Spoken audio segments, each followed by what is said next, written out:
మైకే ఊరికే రాదు, పైరవీలు పనికిరావు అని అంటున్నారు BRS working president KTR. GHMC elections లో కార్పొరేటర్ టికెట్ ఆశించే వాళ్లకు రేస్ పెట్టింది బీఆర్ఎస్. టికెట్ కావాల్సిన వాళ్లు నేతల చుట్టూ తిరగడం కాదు, టాస్క్ ని సక్సెస్ఫుల్ గా కంప్లీట్ చేస్తే ఇంటికే టికెట్ వస్తోంది అంటుంది గులాబీ పార్టీ. ఇంతకీ ఏంటా టాస్క్?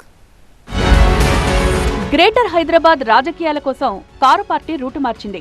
నిన్నటిదాకా ఒక లెక్క, ఇప్పటి నుంచి మరో లెక్క అంటూ పార్టీ క్లారిటీ ఇచ్చింది. మాజీ కార్పొరేటర్ల ముద్ర వేసుకుని లీడర్ల చుట్టూ తిరిగితే సీట్లొచ్చేస్తాయని పగటి కలలు కంటోన్న కొందరికి గట్టి షాకే ఇచ్చారు కేటీఆర్. లీడర్స్ చుట్టూ కాదు, జనం చుట్టూ తిరగండి, లేదంటే టికెట్ గల్లంతే అంటూ ఆశావాహులకు తేల్చి చెప్పేశారు గులాబీ నేతలు. ప్రజల్లో నిలబడి కొట్లాడితేనే పార్టీలో గుర్తింపు వస్తుంది, కష్టపడి పనిచేసిన వాళ్లకే టికెట్లొస్తాయని అంటున్నారు మాజీ మంత్రి తలసాని శ్రీనివాస్ యాదవ్. కార్పొరేషన్ ఎలక్షన్లు వస్తే కొట్లాడడానికే సిద్ధంగా ఉండరు మా అక్క చెల్లెళ్ళు, మా తమ్ముళ్ళు, మా యంగ్స్టర్స్ సిద్ధంగా ఉండరు కదా. మరి ఇప్పటి నుంచో పని స్టార్ట్ చేయండి. కరెంటు సరిగ్గా లేదు, నీళ్లు సరిగ్గా లేవు. మనకు వచ్చే సంక్షేమ కార్యక్రమాలు ఇస్తామని చెప్పినాయి, ఇస్తలేరు. నిరంతరం ప్రజల మధ్యన ఉండి మరి ఈ ప్రభుత్వాన్ని ఎండగడదాం.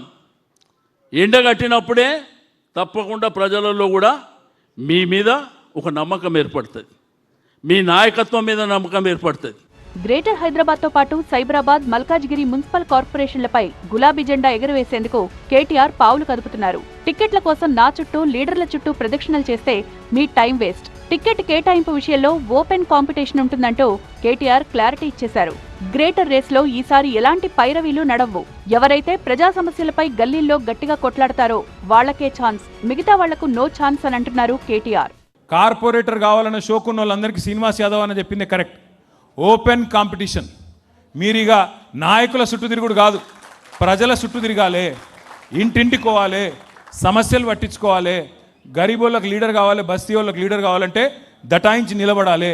నిలబడి ఉరుకులాడినట్టయితే టికెట్ వెతుక్కుంటూ సర్వే చేస్తే కళ్ళకు అద్దుకొని మీకు తెచ్చిస్తాం. డివిజన్స్ వారీగా స్క్రీనింగ్. ప్రతి డివిజన్లో గ్రౌండ్ లెవెల్ రిపోర్ట్స్ రెడీ అవుతున్నాయి. ప్రజా ఆదరణే ఫైనల్. ప్రజల్లో ఎవరికైతే క్రేజ్ ఉంటుందో, జనం ఎవరినైతే కోరుకుంటారో వాళ్లనే వెతికి పట్టుకుని మరీ టికెట్ ఇస్తామని క్లారిటీ ఇచ్చారు. టికెట్ ఆశించే నేతలు నిత్యం ప్రజల మధ్యనే ఉండాలి. టికెట్ కోసం మా దగ్గరికి మీరు రావాల్సిన అవసరం లేదు, మీ పనితీరు బాగుంటే టికెట్టే మీ ఇంటికి వస్తుంది అంటూ కేటీఆర్ చెప్పిన కామెంట్స్ తో మాజీ కార్పొరేటర్స్, టికెట్ ఆశిస్తోన్న నేతల్లో టెన్షన్ మొదలైందట.